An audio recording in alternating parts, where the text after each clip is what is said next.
because the music should always come first. Like, I personally, and I think Kiana would agree, I personally wouldn't want to be known for like being a TikToker who has music.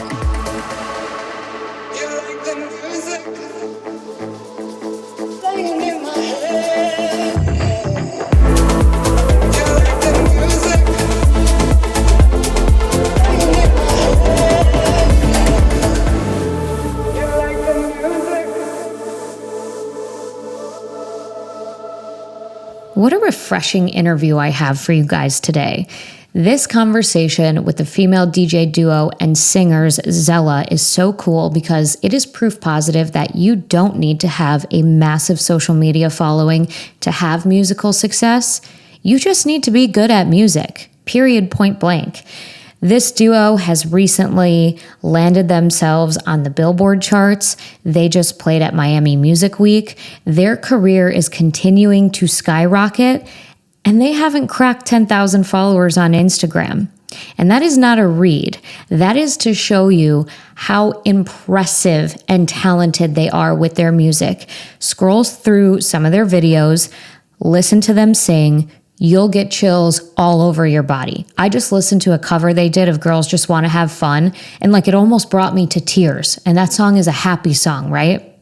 We had such a good conversation about why they don't prioritize social media, what they did leading up to their success on their own before they had a management team to get them where they are, what it means to be a woman in this industry today, and so much more. You're going to gain a lot of great knowledge from this episode, so I hope you enjoy. Well, first of all, I'm so happy that I'm interviewing you guys on International Women's Day. Like, I didn't even think about March that, 8th. right? Yeah. I'm so happy. That's awesome. So, it's like a full circle awesome moment. I know. So I want to hear about your story because I'm not sure who is from where, but we've got Brazil and we've got Persia. How did you two come together and what is that story? We both are first generation American. I'm Brazilian and she's Persian, but I'm originally from Philadelphia, so born and raised on the East Coast, and she's from LA, Calabasas. Yeah. I moved out here when I was 17 and kind of similar to my mom, who's first generation American, and moved out here to pursue entertainment, got a nanny job, didn't know anybody, and just kind of figured it out, left school early and did all of that. And in that process, I met Kiana through a mutual friend. We wish it was like more of an interesting story, but she met someone in college. Yeah. I was born and raised here. I'm first generation American. My family's from Tehran, Iran. And I was in college at the time. Someone told me, about Juge, and one thing led to another. We met, ended up becoming best friends for years without working together yet. We lived together. Okay. So did you know you had that musical like connection, being vocalist? No. So that came later. Yeah. Well, we both were pursuing music. Like, I had moved here to do that. And then Kiana, when we met, actually came to like a potluck for a single release of mine. So like, we knew that we did music. It just was something that was like done separately, especially because we lived together. It was like a boundaries thing, if that makes sense. Sometimes it's like nice to disconnect after working in a studio all day just to come home to like a friend. Yeah.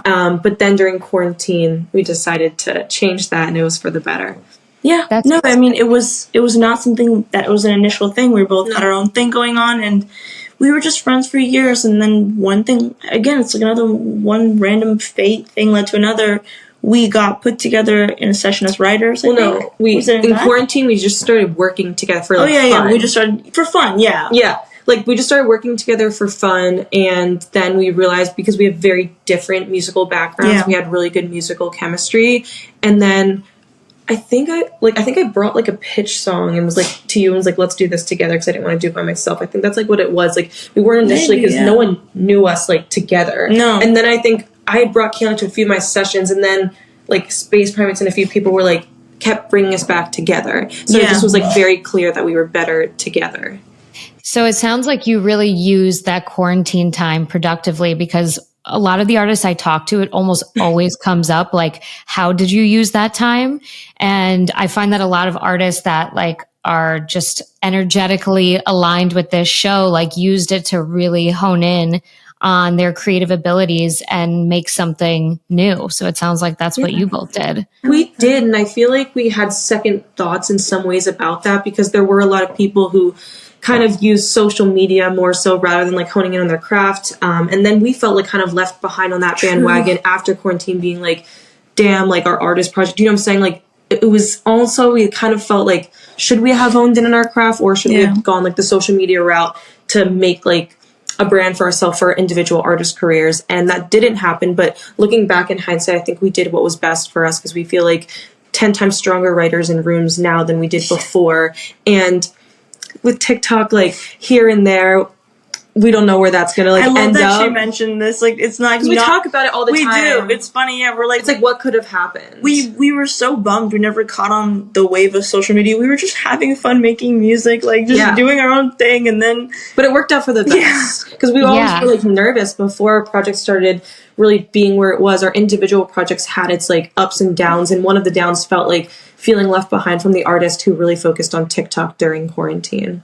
But you know what? I think that there's a lot of respect there for artists who chose to focus on their craft rather than build a following. That doesn't always necessarily mean you have the talent to back it up. For sure. And I think one thing, and this is not right, but being women in any part of the music industry, I feel like you have to work 10 times harder to prove that you have the talent. And especially in electronic. Yeah, especially in electronic. So it's really a great thing that you did that, because you spent that time just like hammering away at your craft.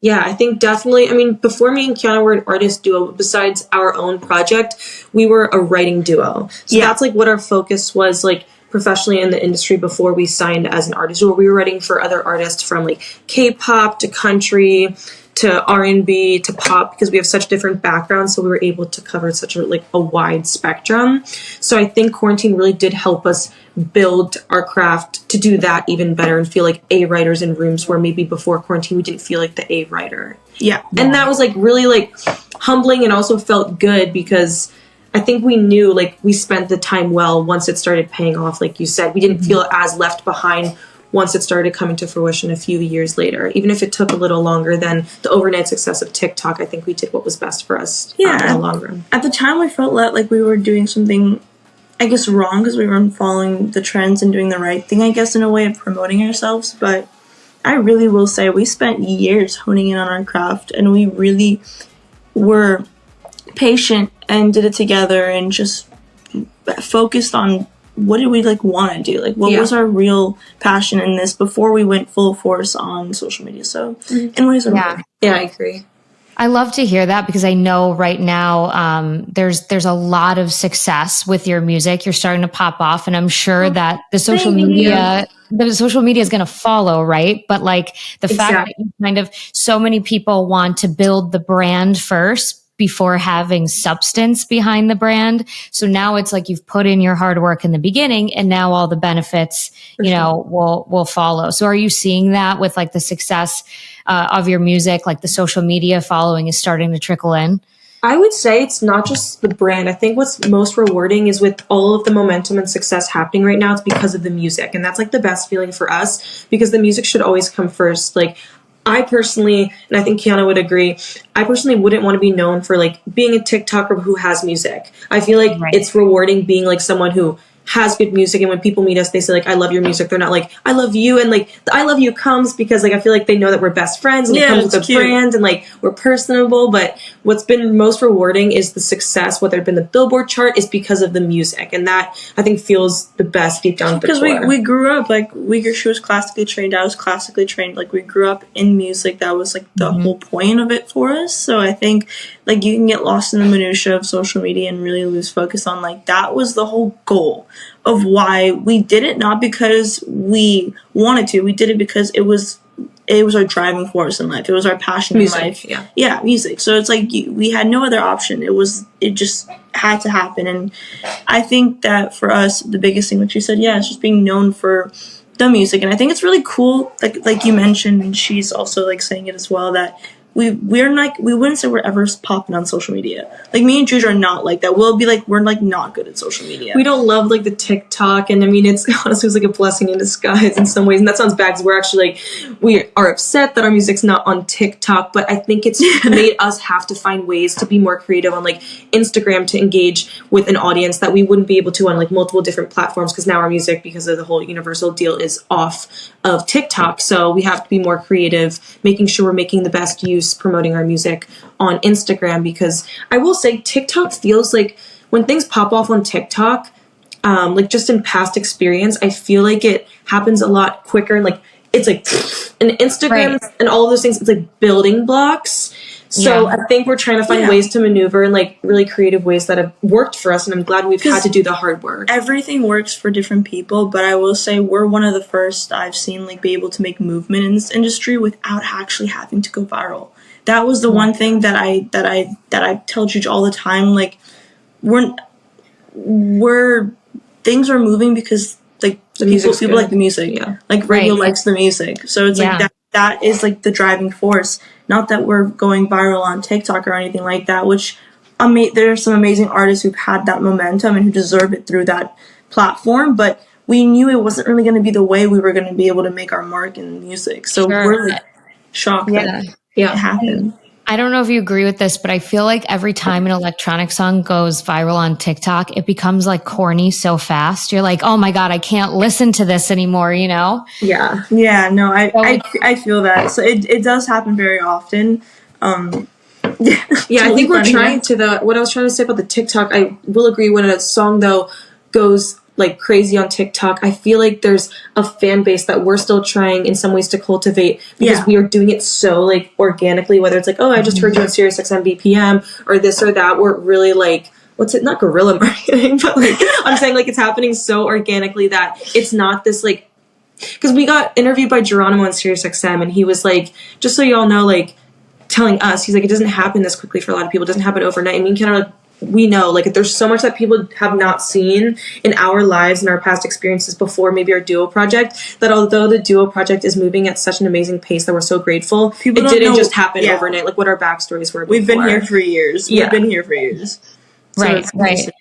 No, that's really encouraging. And a lot of artists, a lot of people who listen to this show are, artists who are just starting out their journey, and that's really important for them to hear. And the other thing I do want to mention, a huge misconception of the people who reach out to me for help, because I do branding, is that you have to have a big social media presence in order for labels, promoters, club venues, whatever, booking agents to pay attention to you. Mm-hmm. And with your story, you're saying, I mean, you're proof that that's not necessarily true. If you have the talent, it can take you far.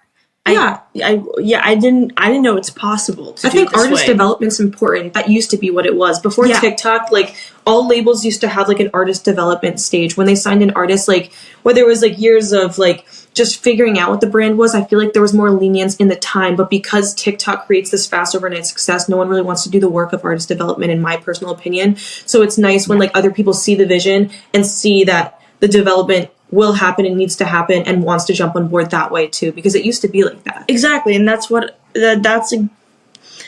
I always told her, I was like, man, I really hope we don't go. I would love to go, like, obviously have a song do well and create a fan base around it. But it's like, if this actually works based off of purely the music, that means that even in this generation, in this century, that is a possibility still. That you don't have to go viral. You don't have to shove a bunch of videos down people's throats if you don't feel like doing it as an artist. Because a lot of artists struggle and say, I hate doing this. It doesn't. We don't love doing it. I'll be honest. Like just being like, we found a way to do it. I feel like some of the videos now we make, like if we don't post TikToks. Like we literally haven't posted one in like a month. Good for you.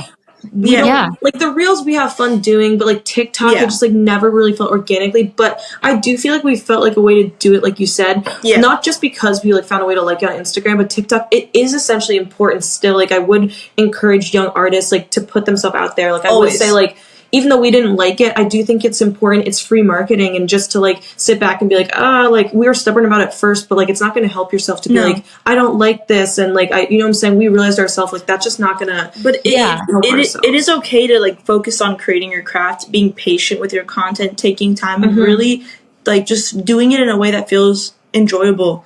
because I'll be honest, now we do it in a way that feels enjoyable for me. I really enjoy. Yeah, I like being like, I have a video. You want to do it? It's like fun. We don't do like trendy videos, like meaning like we'll do like a video of us on the board, but like we're just not going to do something that doesn't feel authentic to us because it's just going to look really stupid. Like I'll just be honest, like we're not going to look like we're enjoying it, so it's going to like we've done videos before that look like so staged, and like you can tell we've got the feedback of like, oh, this looks really set up, and we're like, yeah, because it was like we didn't really like love doing that, and so we just realized like. We'll do like covers. Like I love like our weekly covers that we started doing just to show people we're not just like DJs. We sing, like we write the songs. So that's been really enjoyable. But I will say we haven't pushed ourselves. Like we don't post TikToks. And before even the band came up on TikTok, like I'll be honest, like that was a point of contention on our team being like, you have to do this. So it's funny when people say like, you're so good at social media to us. We're like, you're just seeing the Instagram. And I feel like we're missing a whole side of things.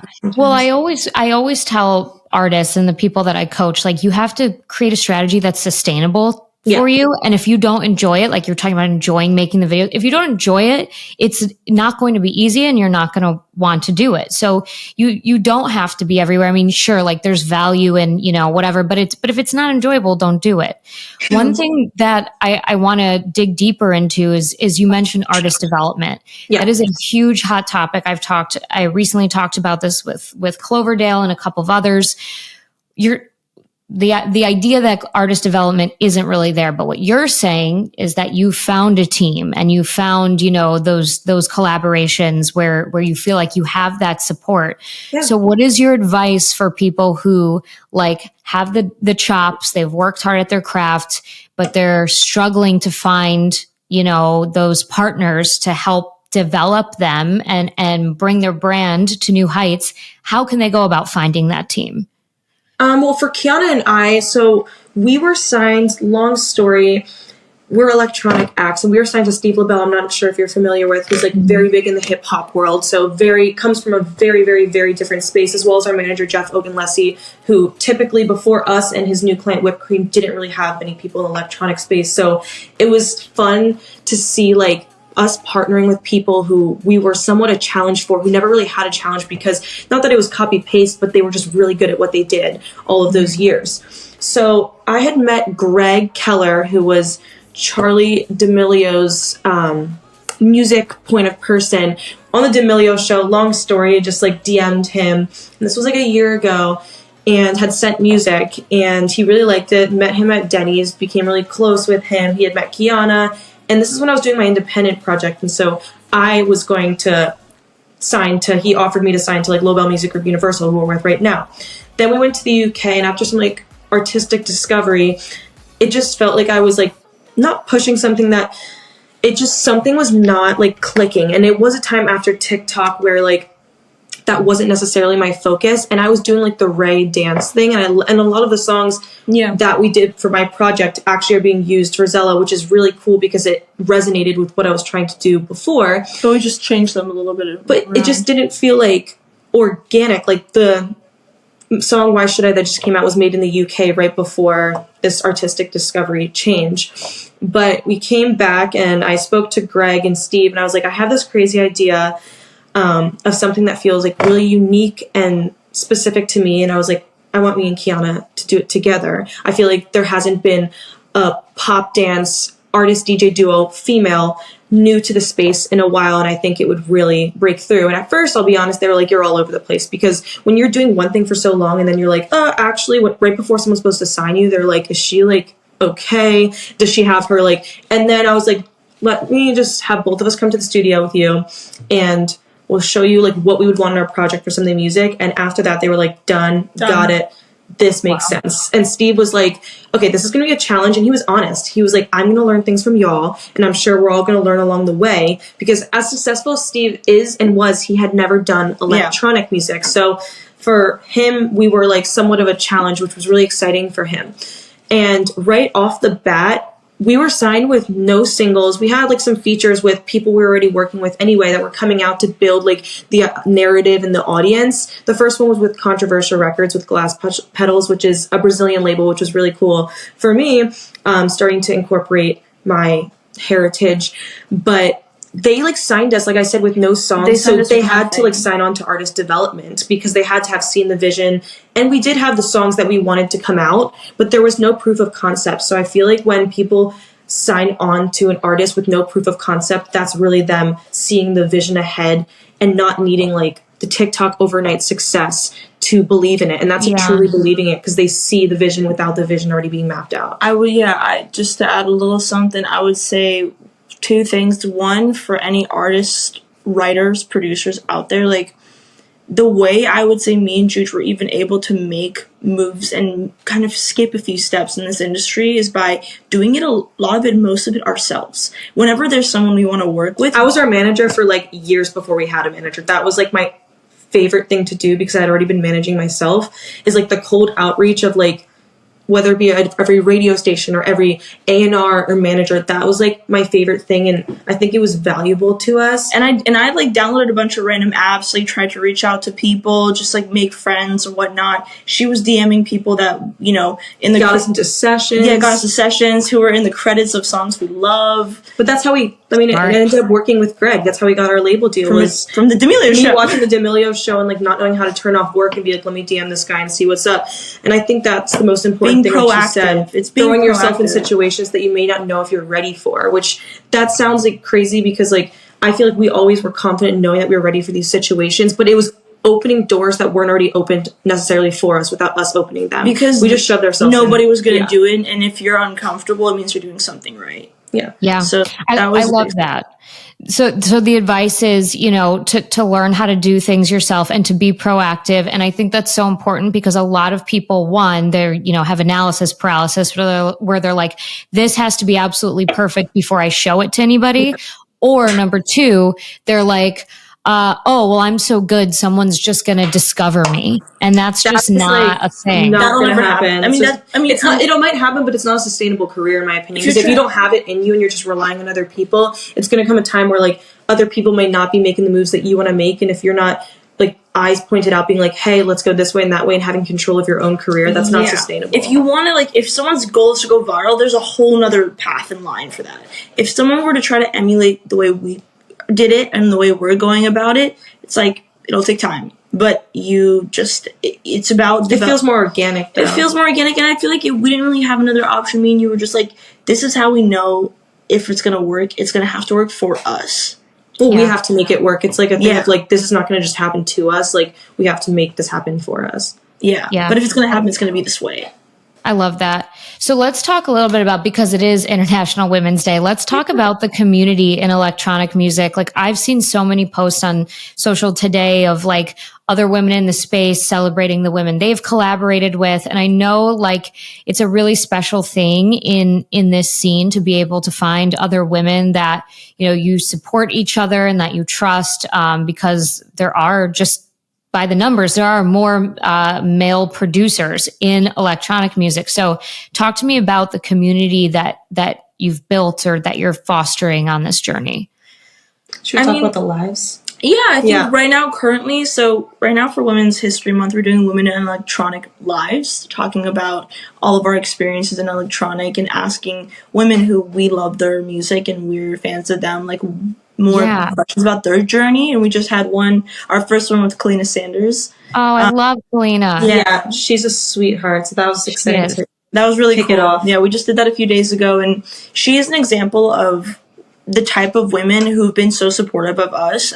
I'll say, like, Vossi and her have both been stand out. Like, we just got off the phone with Vossi a few days ago. She FaceTimed us and said, like, I love what you girls are doing. I want to be your big sister in this. I know how hard this is. And just to hear that from another woman was like, who we look up, like, who we love their music. It's like very empowering, because we like eventually want to be able to do that for someone else. Yeah. One day. I think what would be cool, like me and Kiana talk about, like down the line, whether it's like starting a publishing company or label, it would be cool to like really specifically have something for women in the electronic space. Like, we recently were at Dim Max, Steve Aoki's label, for a Galentine's Day party, and it was so lovely. It was for like women in electronic. They invited a ton of people who actually are going to be in our live to the Women in Electronic event, and it was just so nice to be surrounded in the room with so many like-minded women who probably go through the same thing we do. And there's not like tons of us. Like, there really isn't. So like, there's a lot of people. There's a lot of like, it gets kind of lost. Like, there's a lot of people, learning the DJ craft,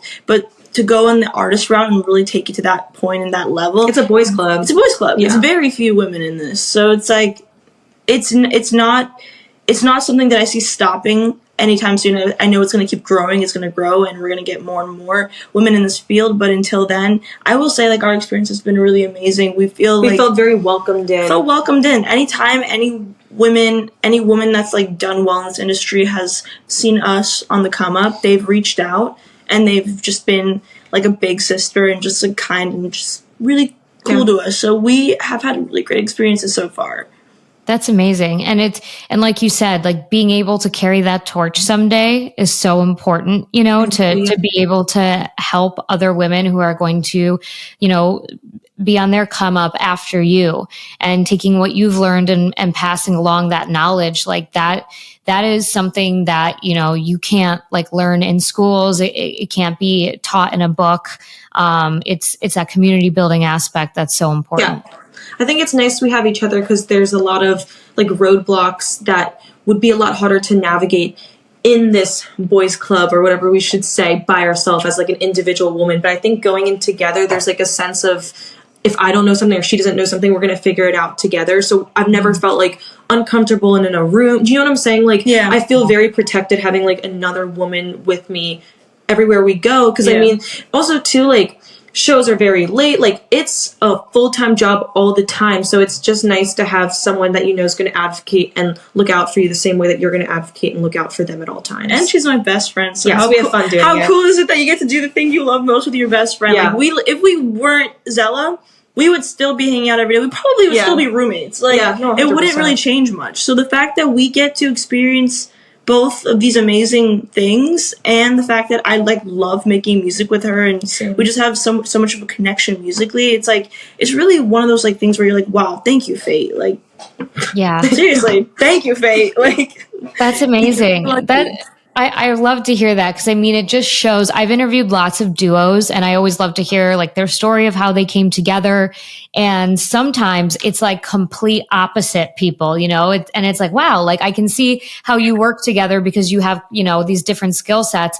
But with you two, it just really seems like you are always on the same like vibe and wavelength. And it's just very endearing. And I think that's also is going to, me putting on like my branding consulting hat, like that is what is going to make you such a great success, because it's like, I don't know. How old are you guys? 24. Oh my God. I was okay. So when I was like little, Mary Kate and Ashley was like it. Do you know who they are? Oh my God. Full House is like one of my favorite all-time shows. I used to watch every Mary Kate and Ashley. Like, I love all their movies. Like, had me. Like yeah. Me too. That was our childhood. I'm getting very much that, but like spicier, like much spicier, like just very, like finishing each other's sentences, and it's just easy. I love it. And I'm jealous. My best friend is a doctor, and I'm like, who the fuck are you? Because I don't understand anything you're saying. Like, I love it. Like, we don't go together at all. Like, that's a good. You guys honestly, have like yin and yang. You can. I respect it. I'm like, one of you's gonna keep you guys like in the know, and then one of you's gonna be like, oh, by the way, have you taken your vitamins today? Yeah. Like, I love that. I love it. That's exactly. Really, also, medically, one fun fact. I don't know why I'm saying this, but I've never said it on air. We're both the same blood type. I was like, really? We just found out we're like, I think the hardest a year ago. We're O positive, I believe, right? Yeah. I don't remember. Okay. I think it's like that's like, I don't know. It's like.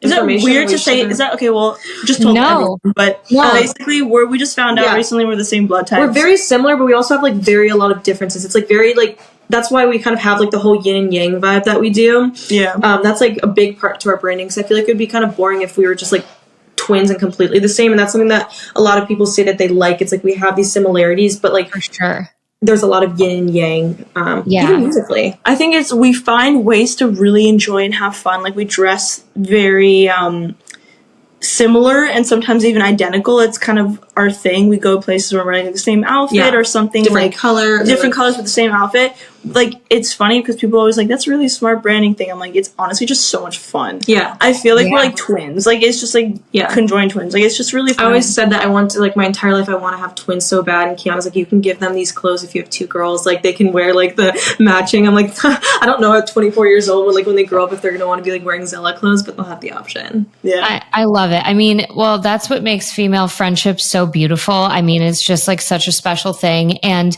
again, like talking about that branding, like to be successful, you have to do what's sustainable. And because you two love each other so much, like it's easy to emulate and to put out that energy. And so that is what makes a successful brand. Like, I can't think of anyone off the top of my head, but I know there are artists, like groups out there where like the band members like hate each other, right? And like that like starts to come out, like you'll see over the years, you're like, oh, like those 2 people don't really like each other. And you can tell when they're on stage. Yeah. Well, Hall & Oates, they just like, I think they got in like a massive lawsuit because like one sued the other. Yeah. Oh yeah, you're right. Yeah. Yeah, Hall & Oates. And then funny enough, I don't know if you remember, the Jonas Brothers like broke up like a few years ago, like not even a few years ago, kind of. I think they got back together. And they got back together, but during their documentary, they just explained like they like needed to do their own thing. Which I respect. I think one of the biggest things though, like that makes the difference is me and Juge, it's not like we have not had conflict, but me and Juge have boundaries and communication. We have boundaries. We practice really, really good communication and patience. If someone's if she's giving me some notes on things that I should be doing differently or better, I'm like, that's my best friend, and she's probably telling me something to benefit my life. So I don't take things personally from her, and it's vice versa. She knows if I'm telling her something, it's because I'm looking out for her. It comes with love. So whenever we have moments of conflict or disagreement, we take a second. We have ways we go about it where we have to like grow into it too, because I think like when you're young, you're not like that, not like that everybody is not great, but I think our like communication style had to evolve because sometimes it's hard. Like I myself like had hard time with confrontation, but we don't look at it like confrontation. We just look at it like clear communication now, where it's like just being transparent all the time so something doesn't build up like an issue, where I think that grows with time with communication styles. Because it's still uncomfortable to talk to each other about like things that maybe we're like, here's some criteria or some critique, like not criteria, I meant critique. Yeah. I love that. Here's some critique. But I think that we take the time and we're so thoughtful about the fact that it's so necessary to be able to come to each other when we need to talk about things other than just great things and happy things, like maybe personal life things that we maybe need adjustments on, or like some support on, like whatever it is. I think me and her have both practiced so much patience and just gratitude for each other that we have been able to really work through everything. And it's not only going to be beneficial for us, but I've seen it also be beneficial for my own interpersonal relationships. And it just really goes with our, like, how we handle ourselves with our teams. Like, the way we are with each other will reflect in every part of what we do. It's incredible. I love that you said it comes from a place of love. That's really when you develop a deep bond and trust with somebody, that you know that if they're saying something, and of course it's how you say it too. It's how you deliver the message, but it sounds like you have that down pat. And that's something that, you know, I'm 32 now. At 24, I did not have those communication skills. So that's really amazing. And that's something that a lot of people can learn from you. Also, can we take a moment? She just said she's 32. She's so gorgeous. You're beautiful. You're like so beautiful. You're so sweet. When she opened the camera, I'm like in my skater You're hat. glowing. Like I literally was like, today is not my day. We're just gonna like. I was in my skater hat. We're doing our little thing, and I looked at her. I was like, oh my god, the queen answered. I know. I was like, no, stop. You're so sweet. You both are beautiful, and you know that is like your music is going to what is going to take you far, but it doesn't help that you're also both gorgeous.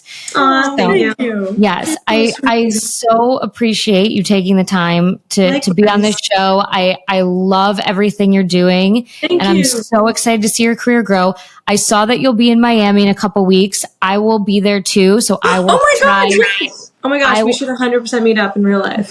Yes, let's make that happen. I'll send you a message. That'd be Please, so we would love cool. that. Yeah, definitely hit us up. We'll be in Miami The for 19th to the 25th. 19th to the 25th. So we're there for a few days. We're there for like almost a week. We're there from Tuesday to Monday. Yeah. So Oh almost my God. Okay. Well, like I'm sending you energy because I can't do that. Like that's, No, I know. Most people were like, is this your first time? Because that's ridiculous. But we do have like, honestly, Saturdays are only free day. We have shows, interviews. I don't know. There's one cool thing that we're doing to that. I don't know if like we're allowed to say. Can we say it? I don't know again. But I don't know when this is going to come out, but This is going to come out after Miami. Oh, okay. So we're so you'll doing, be like, good. the Miami Heat game, which we're really excited about, and then we're also doing like Amazing. the Galanta show, the D&D Rex show, the EDMA pre-party, and then we're doing like the Press Village whole thing. Nexus, Sirius XM. So we're honestly like. We're kind of doing what we did in the East Coast. We're like nonstop working from like 11 a.m. on. A lot of our stuff is very early, but Saturdays are one free day. That's what we like to do. I'm like, I just want to immerse myself in in the electronic culture. like on our birthdays, yeah, both of us. on our birthdays, we were both working, but like that's why we had the best birthday ever. I remember we had a show the night before I turned 24, and I was like, this is the best time of my life. Awesome. And on her birthday is when we got our Billboard results. Yeah. Remember? It's when we started to hit Billboard charts. So it's like, That's how you know you're like fulfilling your soul and like your true purpose. I love it. Well, thank you so much, Olivia. It's been awesome. Like you are also fun. an amazing interviewer. I really Yeah. appreciate this time. You have Thank you great so questions. much. They felt very thoughtful, intentional, and we really appreciated it. and we also Thank love what you. you're doing with Women's History Yeah. Month. It's so important to get that message out there. Thank you. I appreciate that so much. And we will definitely stay in touch and maybe see each other in Miami. Perfect. Let's Can't make it wait. happen. Thank you. Bye. Zella is definitely the duo you need to watch out for. And honestly, probably the duo you need to reach out to collab with if you need vocals. I'm telling you, go to their page. Just do me a favor. Go to their page, click on any one of their songs singing. You're going to be blown away. I haven't heard vocals like that in a very long time. If you guys enjoyed today's episode, the best way to support me, two things. One, share with your friends. Two, rate me on Spotify and Apple Podcasts. That helps bring my show up through the ranks in the algorithm and bring it to even more people. As always, I will talk to you guys next Thursday.